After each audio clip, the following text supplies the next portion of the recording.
It's an 8-4 game. The Reds, they fought back in game one. They fight back in game two, and they've got the tying run at the dish. Alex Vesia with a breaking ball. TJ Friedel watches it spin by. Strike three. That's it. That's all. The Dodgers win by that score of 8-4. And Mookie Betts joins us once again. Hey, Mookie, it's Scott Van Pelt. Welcome back to the show on a night where you were fantastic yet again. And I want to get to your night in a minute, but first, let's just acknowledge the Cincinnati team. You win by comfortable margins in both games, but man, they made you work for it in both, did they not? Yeah, they did. It was really neat to kind of watch them kind of come from behind and even make playoffs. So you know they're coming in hungry, but fortunately we took care of business. Well, you in particular are familiar with this, man. I looked it up. It's 76 playoff games for you. That's damn near half a season of playoff baseball. How does your familiarity with what comes with this time of year show itself on nights like this, do you think? I think when you play in the postseason so long, it's like you said, it's like another season, and you can kind of reset. And it's just a different level of focus. Maybe that's what it is. Hell, I don't know. I'm just fortunate enough I get to play a lot of games in the playoffs. What's the protocol for this? Forgive my ignorance, because you're a team that didn't, you didn't sign up for the wild card. You guys have championship aspirations. But what's the protocol for celebrating tonight? Like, does Kershaw already have his shirt off and got the champagne popped, or what do we do from here? I think we still pop champagne. Anytime you're in playoffs, you get a playoff series and win. I think it's definitely. I think the protocol is popping champagne. Pretty much every time. So, we get to do it now, and then hopefully we get to do it a couple more times. And I'm not trying to police that. I'm not the joy police. I'm saying have fun. Hell, it's October, right? Like, I just am interested, like, in the who tends to get the most loose celebrating scale, Mookie. Who's that going to be tonight?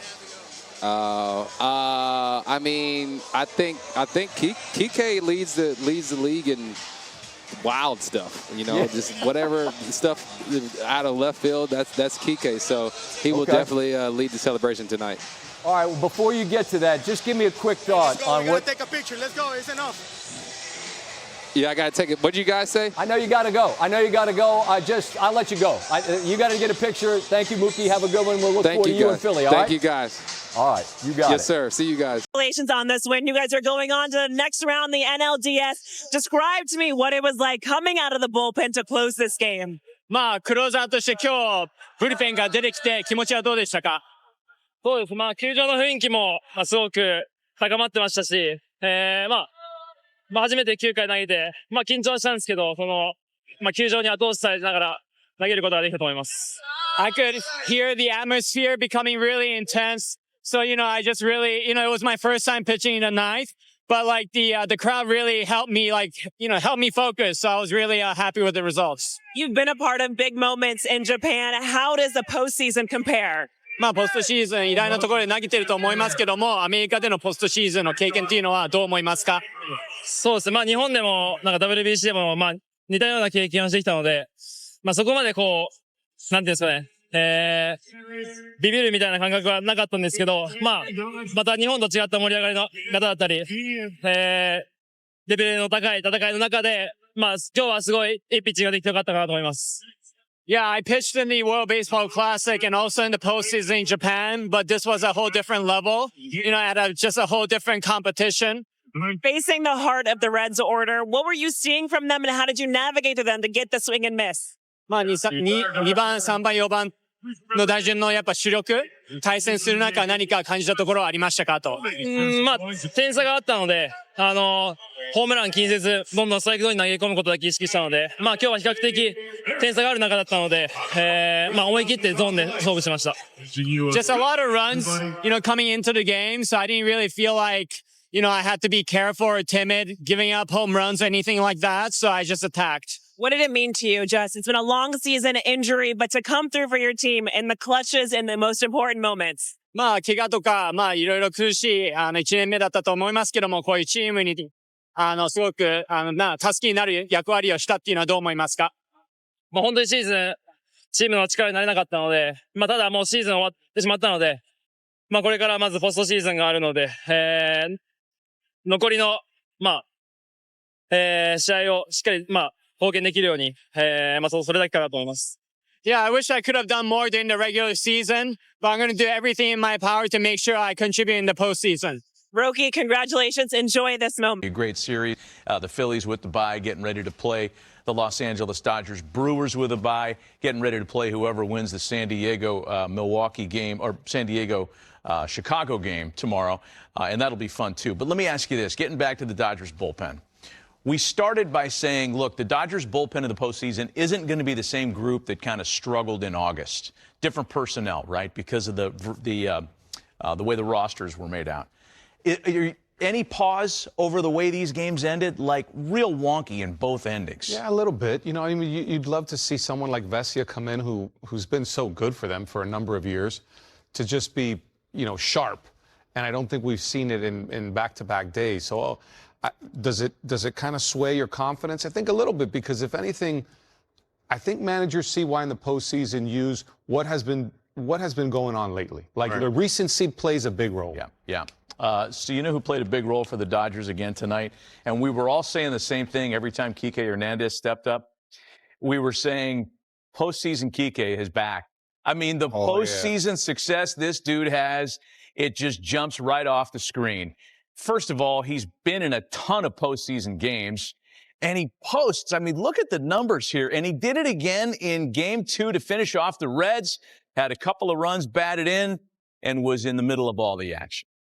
He's what is it? Does he just play possum all year during the regular season? You know, he's just one of these guys, when the lights are brightest, he plays his best. But what's surprising to me, it's not just hits and good play, it's power, which I don't, you know, he's not known for the regular season. He comes in with big hits, extra base hits, and home runs. Yeah, he shows where his value is. You don't panic in the regular season if he's not having his best season, because you know it's some players that just have this innate ability to be able to slow the game down in the biggest moments when it's extremely impressive. You guys both played with Hall of Famers. Is there something to this that maybe there's so much attention given to Betts and Ohtani and Freeman, a guy like Kiké could sneak up on you because it's at that moment that the opposing pitcher might try to exhale? A little bit, but not for 10 years.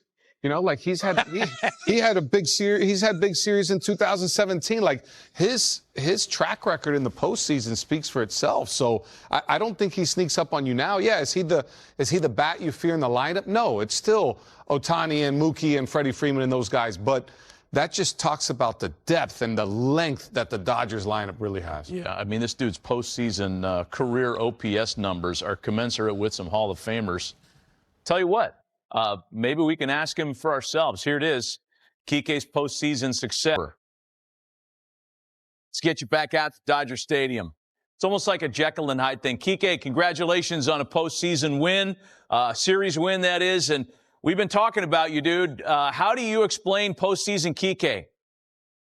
I don't. I just show up. So it's business as usual for you, and the results just are there.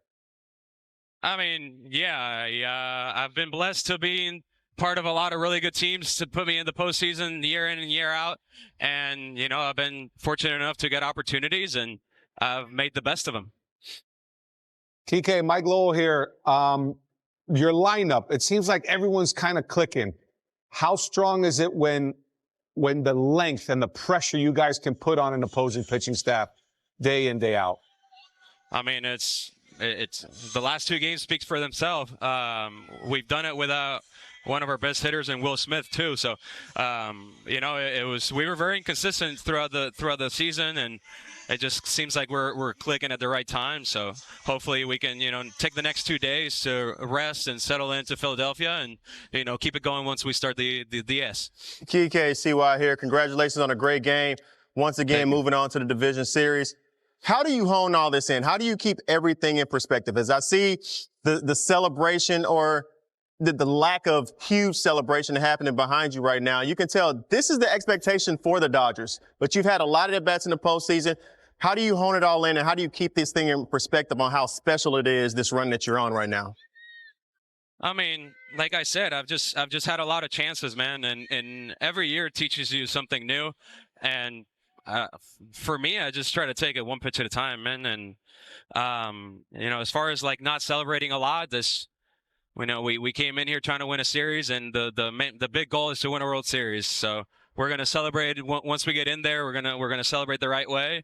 But you know, the goal remains the same, which is to win the World Series, and we have a tough task ahead of us, and you know, playing the Phillies, and then whoever wins the wild card series on the other side is going to face a really good Brewers team. So, I mean, nothing's going to be easy. So, we're just enjoying it. You've done this so many times, Kiké, getting ready for your next postseason opponent. At what point do you start looking at the Phillies and diving into your next challenge? I mean, we started looking at them when we played them like 2 or 3 weeks ago. We figured that, you know, if we wanted to do what we want to do and win a World Series, we were going to have to face them at some point. And yeah, I would say whenever we played them a couple of weeks ago, it was late enough in the series to where you can foresee playing them in a few weeks. And you know, we're going to enjoy it tonight, and then we're going to start preparing for them tomorrow. Kiké, congratulations on the win, man. Thanks again for taking a little bit of time with us. Good luck against the Phillies. Thank you, guys. Thank you. Kiké Hernandez joining us after a Dodger win in 2 games against the Reds. And he is on a very distinguished list of current and former Dodgers on their all-time postseason hit list. What about the team the Dodgers ran out in 2 games, the Cincinnati Reds? Their manager, Terry Francona, at the lectern for his post-game remarks. This team was able to do to get here, and then once they were here. Well, before I answer that, I think I need to congratulate the Dodgers, Davey and Andrew, Brandon. I mean, they're certainly very deserving of moving on, and they're a handful, but they're also pretty first class. So I just wanted to say that. You know what? It's hard to know what to take away right now because it's so fresh and raw. You know, everybody's hurting. Only one team can go home at the end on their own terms, and it's not us this year. You know, the season doesn't just wind down. It just comes to a crashing halt, and that's kind of hard sometimes to you know, make your peace with. I thought our group from day one was a special group. We did not accomplish what we set out to do. That takes away nothing from what me and the coaches feel about those guys. Other questions? We'll go to Barry right here. Tito, on the Dodgers, to your point, how far do you see them going? I mean, do you see them back the Dodgers? Do you see them? Oh, I don't know. I don't know. I'm not good at prognosticating. I had us moving on, so I'm not very good at that. But as far as their talent and, you know, what they can accomplish? Again, I'm not. Any team can win. When you get in, get hot. I mean, these guys, they're very good. Don't get me wrong. Not prepared to prognosticate on them right now. Wasn't what I was thinking about. We'll go to Pat. Tito, if I could ask you about the game tonight with, I guess, what did you think about Zach? Seemed like he gave you a lot. And then I wanted to ask about Nick Martinez. What did you see from him? With Zach, I kind of wanted to try to keep it where he only faced their lineup twice. And I think he ended up giving up 6 hits. You know, in the last one, the kind of the blooper down right really hurt. But I thought he threw the ball really well, and I thought he navigated his way through a lineup like he knows how to. The plan was to kind of turn it over to Lodolo and then to Nick. And with Nick, what he gave up, well, we had a runner on second, 1 out, and we had the air. And there was a couple ground balls, and then there was a double. So that's, you know, it wasn't his best night. That kid, we wouldn't be here if it wasn't for him. He's a big reason why we got as far as we did. Standing out your right, Tito. You feel like this year and tonight reinforced situational hitting with runners in scoring position? Say it again? This year kind of reinforced the importance of situational hitting and hitting with runners in scoring position. I don't think there's ever a year that it doesn't. That's part of baseball. I mean, I just told our guys, you know, we need to do some things better, myself included. You know, I would never ask them to try to get better, and I'm just going to sit at home. I'm going to, you know, look in the mirror too. That's what we're supposed to do. Third row on your right. Terry, you mentioned day one, that 9 a.m. meeting, February 15th, whatever, when the marathon started. What you asked in that conversation, what did that group deliver back to you ultimately over the last 6+ months? They every time you ask them to do something, they tried to do it, which isn't always the case. They put our ball club ahead of themselves, and that always doesn't happen either. You know, we're not the finished product, but they competed like crazy, and that's what we asked them to do. When things didn't look very good, they kept competing. Even the last couple nights, you know, we're getting our ass handed to us, but they keep going. That's a good trait. One or two last ones, Trent? Tito, 1 month ago today, Sal Stewart makes his big league debut. Today, he drives in 3, drove in 1 yesterday. I mean, did you learn something about this kid and what he is capable of doing? I think we kind of felt like we had a pretty good idea. And his offseason is going to be really important because there's so much to love about him, but there's also things he needs to get better at, you know, defensively and things like that. But if he's willing to buy in, which I have a feeling he is, because he wants to be good, there's a very special player there. We'll finish with Pat up front. Tito, now that you'll have some time. All right, from Terry Francona's postgame comments, and by the way, for the Reds, they have now lost 8 straight postseason games. That's a franchise record. They did get in. Congratulations to them for that. But as Terry Francona just mentioned, he's not happy just getting in. He wants the team to get better and go deeper in subsequent years. Yeah, I thought his best answer was, I'm not a good prognosticator. I had us going advancing, So he provides, and this comes from my experience with him, I think he provides an atmosphere to allow the guys to not only be themselves, but to eliminate all distractions, to allow whatever yourself is to capitalize on that talent. And I think he does the best job of nurturing a clubhouse to let that happen. Yeah, every now and then, after you get past this point of the heartbreak that you go through, you get through the offseason, you'll have a time to reflect. And there'll be a time where the Reds sit and look in the mirror and say, you know what, the Dodgers were just better than us this year. But it was a great experience. We got our way through the regular season. We earned this spot, but we still have some other work to do and a lot that we can learn from how we played in this series. Dodgers are better than a lot of people this year, and they're going to try to be better than the Phillies starting on Saturday. Let's go out to the Dodgers clubhouse and on to the celebration, if you will. Freddy Freeman visiting with the media after the series victory. Freddy, you guys are headed to Philadelphia. You guys seem to really be intent on closing this out as quickly as possible. Yeah, I mean, we were playing good baseball going in through Arizona and Seattle, and we carried it over into this series too. Offensively, we were really good. Starting pitching was really good. Roki was lights out today, so just a lot of good things happening in these 2 games, and we're excited to get to Philadelphia now. Freddie, you're one of, if not the greatest hitter of your generation, but I feel like we lose sight of the fact of what you do at first base. Oh, yeah. There we go, Freddie. There we go, Freddie. There we go. That's a real. That's Freddie. That was real, Freddie. That was real. How's your eyes? Oh, a little blurry. Freddie's right here. All right, Freddie. Talk about your play at first base because you have saved so many throws over there.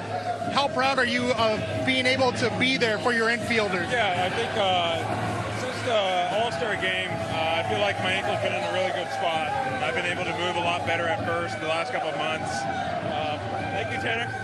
And it's more about, I've always prided myself on trying to be a complete player here. Like defensively, running the bases, hitting obviously. So those guys are making the greatest plays ever diving for balls. At least I can do is pick them, So just try to be the best baseball player I can be, and we got 3 more series to win. Does this ever get old, Freddie, even in this type of setting? No, this never gets old. When there's champagne being sprayed, that means good things are happening. Freddie, LA loves you. Can't wait to see you in Philly. I can't wait. Thank you, David. My only ask is that every single guy be ready when called upon. Keep your minds right. We're going to need every single one of you guys. Stay in it, stay focused, play for each other. Let's go. Yeah!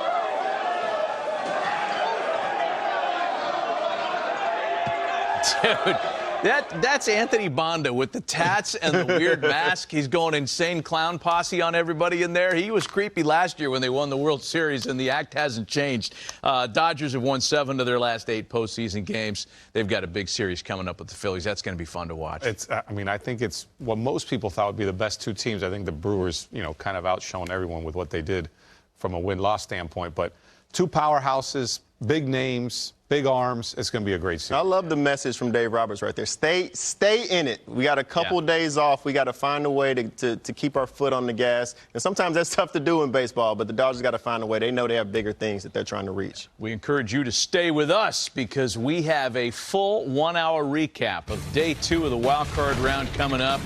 Yeah, they're popping champagne at Dodger Stadium.